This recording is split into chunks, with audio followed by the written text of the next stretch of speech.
Hello বন্ধুরা, কেমন আছো? আশা করি সবাই ভালো আছো। এতদিন আমরা দেশে ছিলাম, তো আজকে ফাইনালি বাইরে চলে আসছি। তো এসেই ভাবলাম কি বানাই। তো আজকে ভাবলাম একটু চিকেন স্টিক বানিয়ে নিই। প্রথমে চিকেনটাকে ভালো করে সাইজ করে চৌকা চৌকা করে কেটে নিয়েছিলাম। তারপর তাতে নুন, হলুদ, লঙ্কার গুঁড়ো দিয়ে ভালো করে ম্যারিনেট করে নিয়েছিলাম। তারপরে ক্যাপসিকামগুলোকেও চৌকা চৌকা করে সুন্দরভাবে কেটে নিয়েছিলাম। তার সাথে একটু টমাটোমো কেটেছিলাম আর তার সাথে পেঁয়াজও কেটে নিয়েছিলাম। তারপরে একটা বোলের মধ্যে একটু বেসন, নুন, হলুদের গুঁড়ো, লঙ্কার গুঁড়ো আর জল দিয়ে ভালো করে বেসনটাকে ফেটিয়ে নিচ্ছিলাম।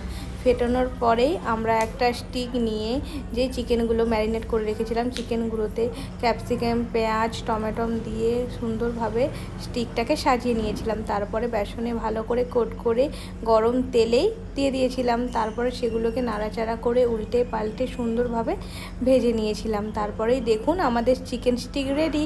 আর কার কার চিকেন স্টিক খেতে ভালো লাগে অবশ্যই কমেন্টে জানাবেন, আর এই রেসিপিটা অবশ্যই বাড়িতে ট্রাই করবেন।